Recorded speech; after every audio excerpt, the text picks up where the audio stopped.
ओम श्री परमात्मा नमः। मैं प्रोफेसर हृदय अवस्थी अपने परम पूज्य गुरु जी प्रोफेसर पंडित भगवत शरण शुक्ल वेद मूर्ति तपोनिष्ठ गीता उपनिषद पुराण और धर्मशास्त्र के विशेषज्ञ के साथ में आप सभी का Awasthi Ayurveda anatomy yoga and spirituality channel पर हार्दिक स्वागत करता हूं। हम लोग गीता के 16वें अध्याय देवासुर विभाग योग में हैं और इसके अंतिम 3 श्लोक हैं जिसमें फलश्रुति भी होगी। तो उसकी सरल व्याख्या गुरु जी करेंगे जिससे कि हम लोग उसको ग्रहण कर सकें। तो हम लोग चलते हैं अब गुरु जी की ओर। नमोस्तनंताय सहस्रमूर्तये सहस्रपादाक्ष शिरोरुबाहवे सहस्रनाम्ने पुरुषाय शाश्वते सहस्रकोटि युगधारिणे नमः। कृष्णाय वासुदेवाय हरये परमात्मने प्रणतः क्लेशनाशाय गोविंदाय नमो नमः।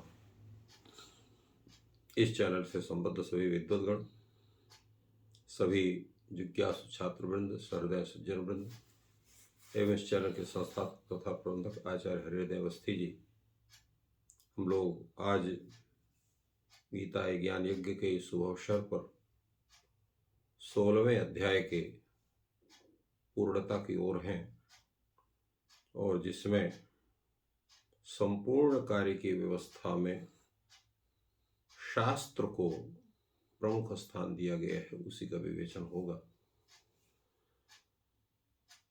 यहाँ पर जो विशेष चर्चा हुई इस अध्याय में वो दैवी संपत्ति की और आसुरी संपत्ति की।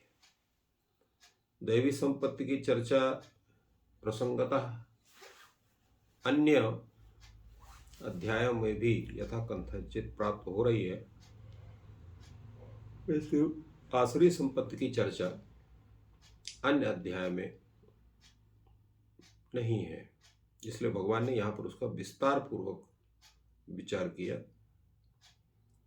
और यह कहा कि इस आसुरी संपत्ति के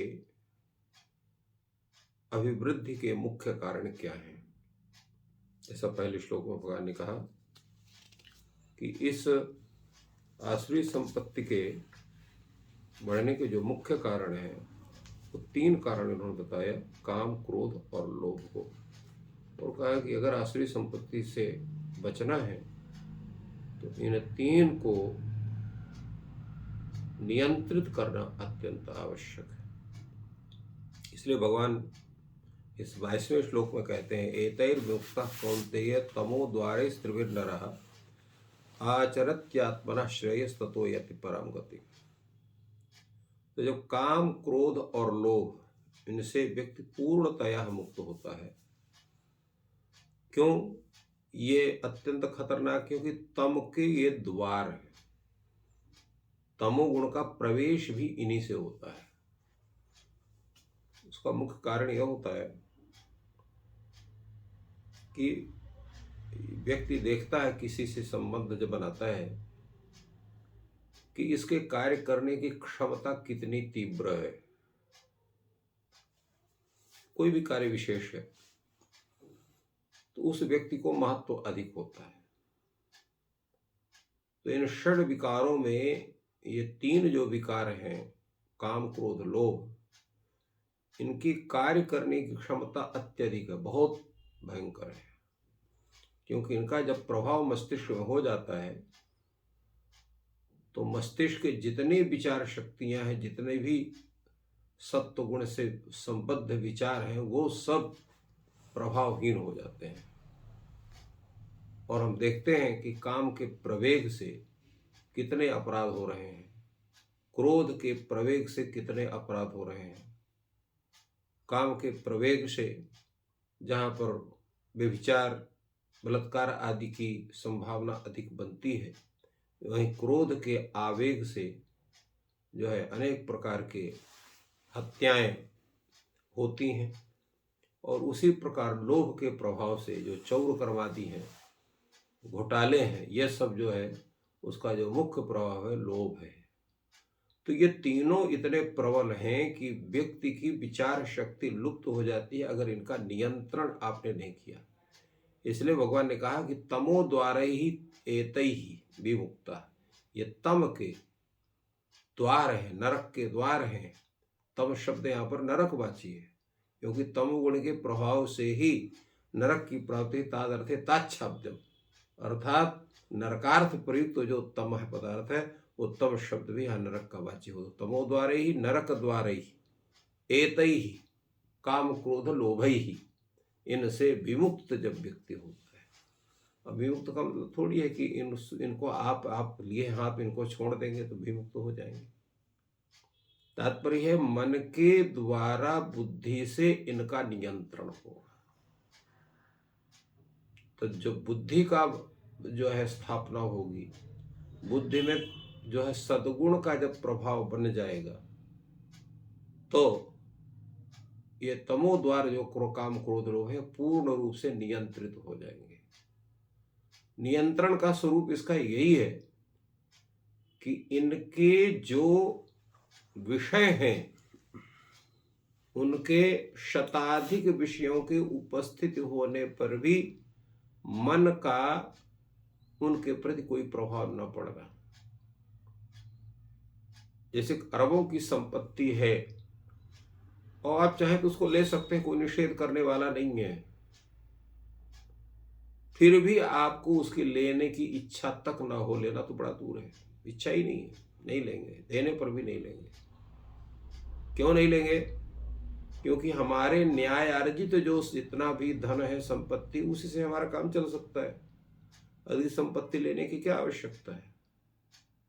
शास्त्रकार ने तो यहाँ कहा है कि जरूरत से अधिक संपत्ति रखना भी एक प्रकार का चौरकर्म है, कि हम दूसरे के उपयोग की वस्तु अपने यहाँ जरूरत से अधिक इकट्ठे किए हुए हैं।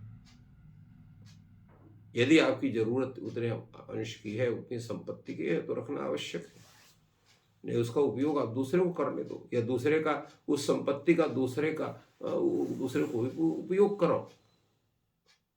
इसलिए दान से लोभ का नियंत्रण होता है, हमने कल कहा था। और उसी प्रकार से क्रोध का क्षमा से नियंत्रण होता है, और काम का संयम से नियंत्रण होता है। तो जो संयम हमारे पास है, क्षमा भाव हमारे पास है,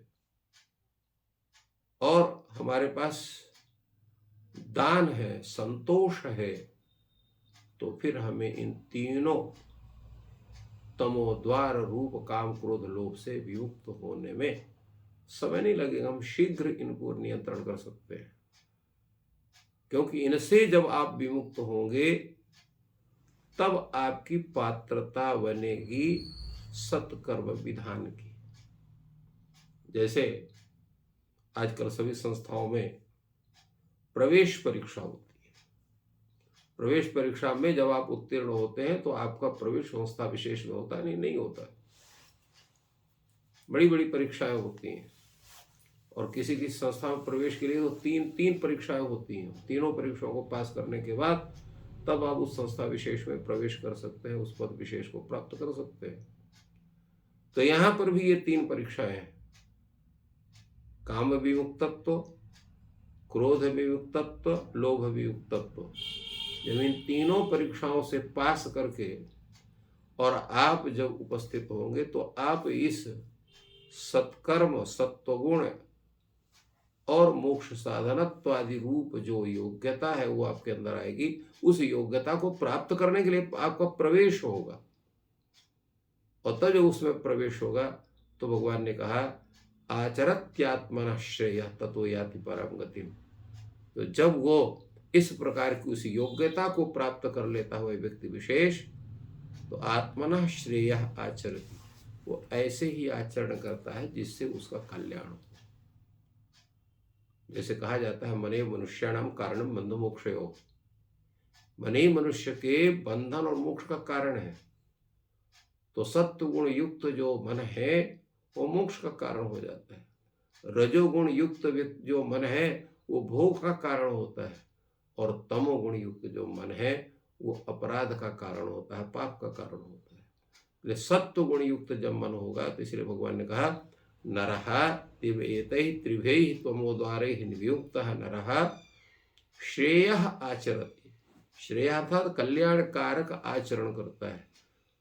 जब उस तरह का आचरण करेगा तो फिर क्या होगा, ततो याति परम गतिम, तब वो परम गति को अर्थात मोक्ष को प्राप्त करता है।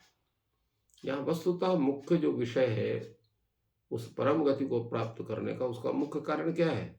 श्रेय आचरण, कल्याण कारक मार्ग का आचरण। कल्याण कारक मार्ग मुख्य क्या है? तो मुख्य मार्ग है उस परमात्मा के प्रति सर्वतोभावेन आत्मसमर्पण, निष्काम कर्म भावना से उस कर्म का विधान और अपने में दैवी संपत्ति का संवर्धन। तो सर्वप्रथम काम क्रोधादि का त्याग, ये प्रथम अवस्था है। द्वितीय अवस्था है दैवी संपत्ति विवर्धन, और तीसरी संपत्ति उसका जो है वो है सर्वतोभावेन निष्काम भाव से कर्म विधान, और चौथी स्थिति होती है सर्वतोभावेन आत्मसमर्पण। तो जब ये चार अवस्थाओं को हम प्राप्त कर लेते हैं तो हमें मोक्ष को प्राप्ति होती है। इसलिए भगवान ने कहा ततो याति पराम गतिम। अब इसका जो मुख्य है आचरण, क्योंकि यहाँ भगवान ने कहा आचरति आत्मना श्रेय आचरति, तो इस आचरण का ज्ञान कहाँ से होगा? हम कहाँ से उस आचरण का ज्ञान प्राप्त करेंगे? तो भगवान ने कहा यह शास्त्र विधि मुत्सृज्य वर्तते कामकारतः न स सिद्धिम वाप्नोति न सुखम न पराम गतिम। तात्पर्य क्या है कि शास्त्र ही हमें मार्ग का प्रदर्शन करते हैं, किस मार्ग से हमें चलना चाहिए, किस मार्ग से नहीं चलना चाहिए, दोनों का ज्ञान शास्त्र देते हैं। जैसे इसी अध्याय में भगवान श्री कृष्ण ने, वासुदेव ने हमें दो मार्गों को हमारे समक्ष रखा, एक दैवी मार्ग, एक आसुरी मार्ग को। दैवी मार्ग में चलने के लिए दैवी संपत्ति के स्वरूपों को बतलाया, और आसुरी मार्ग में चलने के लिए आसुरी संपत्ति के विषय में बताया। अब यहाँ शास्त्र क्या कहता है? शास्त्र यही कहता है जो अभी ये पूर्व का श्लोक है कि एतैहि विमुक्तः कौन्तेय तमोद्वारे स्त्रिभिर्नरः आचरत्यात्मनः श्रेया ततो याति परम गतिम। शास्त्र यही कहता है कि आप जो है, आपको जो कष्ट देने वाले हैं, आपको जो इस संसार सागर में डालने वाले, ये नरक द्वार रूपी ये जो तीन है काम क्रोध लोभ इत्यादि, इनका पूर्ण रूप से त्याग करेंगे, जब इनसे आप विमुक्त होंगे तभी आप श्रेयस कर्म करने का कर सकते हैं, और तभी आपको मोक्ष होगा। और उस श्रेय कर्म के आचरण का ज्ञान कहाँ से होगा? शास्त्र से। तो शास्त्र विधि के माध्यम से हमें सभी काम करना चाहिए, शास्त्र विधि का त्याग नहीं करना चाहिए। थोड़ा पढ़ने के बाद हम लोग तार्किक बहुत हो जाते हैं, ऐसा हम क्यों करें, ऐसा हमें क्यों करना चाहिए। कुछ जगह व्यक्ति को आंख मूंद करके उस बात को स्वीकार करना चाहिए, उसमें तर्क करना ही व्यक्ति का सर्वथा अज्ञानता है। जैसे कोई चिकित्सक आपको दवा देता है, और दवा जब देता है आप कहने लगोगे ये दवा हम नहीं खाएंगे, पता नहीं तुमने क्या मिला दिया है, या इस दवा में क्या है, फायदा करेगी कि नहीं करेगी। तो वो चिकित्सक अपना माथा पीट लेगा या तो उसको भगा देगा। तात्पर्य क्या है? उस चिकित्सक ने जो अध्ययन किया है उसके आधार पर उसका परीक्षण उसके पास है कि इस औषधि के सेवन से यह रोग पूर्ण रूप से शांत हो जाता है या नष्ट हो जाता है। वस्तुतः शरीरस्थ जो रोग हैं वो सब शांत होते हैं, औषधि से नष्ट नहीं होते हैं। क्यों? शरीरम व्याधि मंदिरम, शरीर जो है वो व्याधियों का घर है। तो कोई व्यक्ति अपने घर को त्याग नहीं करता है, तो सुप्तावस्था में रहता है और जागृतावस्था में रहता है। तो जो रोग जागृतावस्था में होते हैं वो शरीर को कष्ट देते हैं, औषधि सेवन से वह रोग भी सुप्त हो जाते हैं। उसी कारण से यहाँ पर भी जितने हमारे मनोविकार हैं उनको हम नष्ट नहीं कर सकते, उनको सुप्त कर सकते हैं। यहाँ औषधि क्या है? शास्त्र विधि ना आचरण, शास्त्र विधि से आचरण करना ही यहाँ इसकी औषधि है। उस औषधि का आप सेवन करते हैं तो वो आपके जितने मनोविकार हैं वो सब सुप्त हो जाते हैं, नष्ट नहीं हो सकते। इसलिए भगवान ने कहा तमो द्वारै ही त्रिभिः तमो द्वारै ही विमुक्ता, विमुक्त होना। विमुक्त होने का मतलब है उनका पूर्ण रूप से मन से विचार को हटा देना, उनको नियंत्रित करना, उनको ऐसे उनका प्रयोग ही नहीं करना। तो प्रयोग ना करने का तात्पर्य भी सुप्तावस्था का है। जैसे आपके घर में कोई वस्तु है रखी हुई, उसको उपयोग नहीं करते हैं, तो वस्तु का अत्यंताभाव नहीं कह सकते हैं, परंतु वस्तु का प्रयोगाभाव कह सकते हैं। तो उसी तरह से यहाँ पर शास्त्र विधि का आपको आचरण करना पड़ेगा अपने आचरण को शुद्ध करने के लिए। और जब आप शास्त्र विधि से आप आचरण करेंगे तो आपके आचरण शुद्ध होंगे, मन की शुद्धि होगी, तन की शुद्धि होगी, वाणी की शुद्धि होगी, विचारों की शुद्धि होगी, बुद्धि की शुद्धि होगी। और तब आप उस परमात्मा के कथनानुसार सत्कर्म करते हुए, सत्कर्मों को भी भगवान श्रीमन नारायण को समर्पित करते हुए कर्म योगी होकर के, और इसके बाद आप मोक्ष के अधिकारी बनते हैं। इसलिए भगवान ने कहा है यह शास्त्र बिंदु सृज्यत वर्तते काम करता।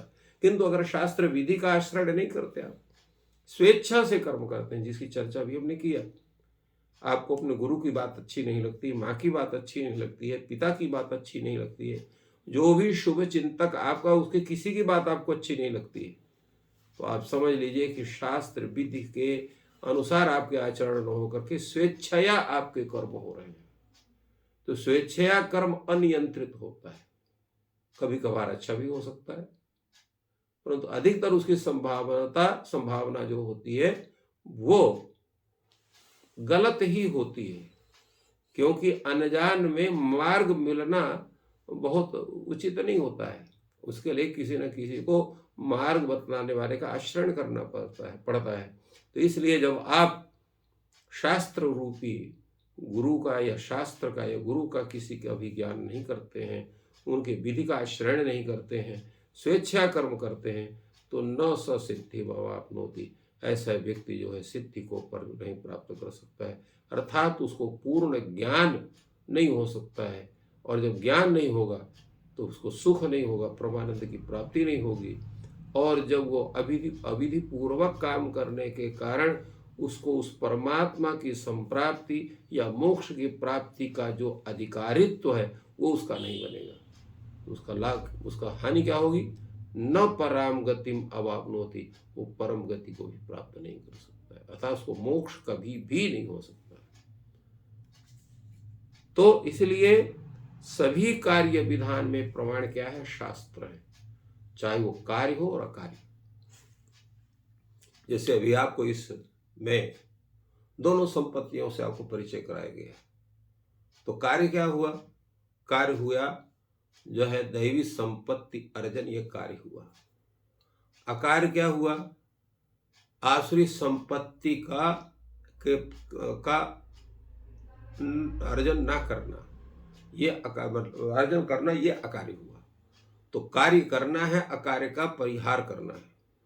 तो इसलिए सत्कर्म करने के लिए दैवी संपत्ति को अपने अंदर विकसित करना है, और जो अकार्य जो आसुरी संपत्ति है उसको हटाना है। तो ये तब इसका ज्ञान कब होगा?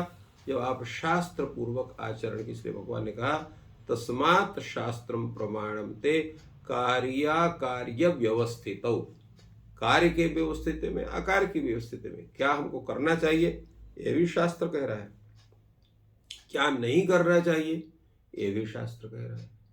तो शास्त्र मर्यादा के अंतर्गत रह करके ही कार्य करना चाहिए।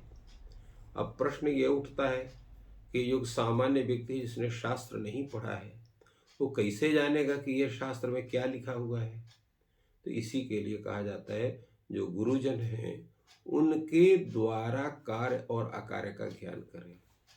हमारे यहाँ इसलिए चातुर्वर्ण की व्यवस्था है, प्रत्येक व्यक्ति एक एक के कार्य के, मर्यादा के, परंपरा के संरक्षण में तत्पर है।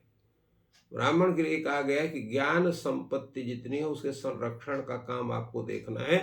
संपूर्ण ज्ञान का, चाहे वो वेद का हो, चाहे शास्त्र का हो, चाहे पुराण का हो, या अन्य जितने प्रकार के कलादि के ज्ञान हो, सबको ज्ञान को आप अधिकतम परिश्रम करके और उनको अर्जन करिए, उनको अपने अंदर स्थापित करिए।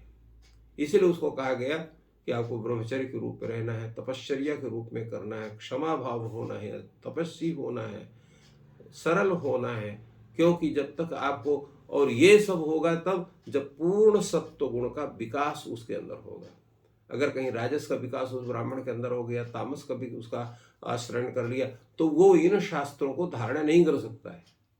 इसलिए हमारे यहाँ कहा शूद्रवत बहिष्कार्य सर्वकर्मसु। जो इस तरह का व्यक्ति है उसको जितने ब्राह्मण के कार्य उसको शूद्र के समान बहिष्कार है। शूद्र तो इसी तरह से क्षत्रिय का कर्म है, उसको शास्त्रादि वेद शास्त्रादि का अध्ययन इसलिए करना है कि प्रशासन करना है। प्रशासन करने के लिए जो युक्ति चाहिए वो बिना शास्त्र के अध्ययन के नहीं बन सकती है। इसलिए उसको भी कहा कि वेदादि शास्त्र का अध्ययन करके और वो प्रशासन का रक्षण का कर्म देखे उसको। तो उसमें यहाँ पर वेद शास्त्रादि उसके संरक्षण में कार्य विधान में उसके लिए उपयोगी होते हैं। इसीलिए किस तरह से वैश्य को कहा कि वैश्य को भी शास्त्रादि ज्ञान पूर्वक कृषि कार्य है, इसके साथ साथ जो है वणिक कार्य है, और उसके साथ जो गौ आदि का संरक्षण है, पशु संरक्षण है, पशुपालन है, तो उसके लिए भी आवश्यक है। इनके ज्ञान नहीं होने से आप उनके साथ अत्याचार कर सकते हैं। और इसीलिए शूद्र को बतलाया गया कि आपको कर्म विधान करना है, आपको उसके लिए वेद शास्त्र ज्ञान करने की आवश्यकता नहीं है। उस कला विशेष में आपको पारंगत होना चाहिए, किंतु सद्विचार ग्रहण करने के लिए महाभारत पुराण आदि जैसे ग्रंथ है उनका अनुशीलन, या उनके अनुशीलन करने वाले जो आचार्यगण हैं ब्राह्मण हैं उनके द्वारा अपने कार्य और अकार्य की व्यवस्थिति का ज्ञान करना चाहिए। अब इस अवस्था में यद्यपि जो क्षत्रिय हैं, वैश्य हैं, उन्होंने भी वेद शास्त्र आदि का भले ही अध्ययन किया हो, किंतु उनका उतना परीक्षण उनके पास नहीं है। इसलिए वो भी कार्य और अकार्य की व्यवस्थिति में जो गुरु है, ब्राह्मण है, आचार्य है, तपस्वी है, उससे सलाह लेते हैं। जैसे वशिष्ठ की सलाह लेने के लिए सर्वज्ञ और सभी प्रकार के ज्ञान रखते हुए दशरथ आदि उनके पास जाते थे, उनसे ज्ञान ग्रहण करते थे, उनसे मार्ग अपना प्रशस्त करते थे। तो इसलिए शास्त्र ही मुख्य प्रमाण माना जाता। तस्मात् शास्त्रम प्रमाणन्ते कार्य कार्य व्यवस्थितौ। तो इसलिए अर्जुन को भगवान ने कहा तस्मात् ज्ञात्वा शास्त्र विधानोक्तम कर्म कर्तुं अर्हसि। जो भी आपको कर्म करना है, शास्त्र में क्या विधान है, तो शास्त्र में जो विधान कहा गया है उसका पूर्णतया पहले ज्ञान करिए, फिर उसके आधार पर आप कर्म करिए, अर्थात स्वेच्छा से कर्म मत करिए। बहुत से लोग होते हैं शास्त्र क्या मतलब, हम जो कर्म कर रहे हैं हमारा मन कह रहा है कि ये अच्छा इसलिए अच्छा कर रहे हैं। शास्त्र वास्त्र कुछ नहीं होता है। तो यही असाधुता है, यही व्यक्ति का भ्रम है, और यही जो है काम क्रोध लोभादि और मत जो हम मति भ्रम की स्थिति में होकर के आसुरी संपत्ति की ओर बढ़ना है। तो उससे बचने का यही एक मुख्य है कि शास्त्र के में उक्त जो विधान है उन्हीं के आधार पर कर्म करना चाहिए, और शास्त्र को प्रमाण मान करके उसी के आधार पर अपने कार्य और कार्य का निश्चय करके कार्य विधान का अपने कर्तव्य मार्ग का ज्ञान करना चाहिए। ऐसा भगवान ने अंत में बड़ी ही सुंदर ढंग से जो है इसका उपदेश हम सबके कल्याण की। तो इस प्रकार गुरुजी ने बहुत ही सुंदर विश्लेषण किया, और हम सबको क्या करना चाहिए और क्या नहीं करना चाहिए इसका आधार शास्त्र लेना चाहिए, और शास्त्र का आचरण करने से शुद्ध आचरण होता है और देवी संपदा बढ़ती है। तो बहुत ही सुंदर बात गुरुजी ने बताई, और ईश्वर आपको देवी संपदा प्रदान करें। आपका दिन शुभ हो। धन्यवाद।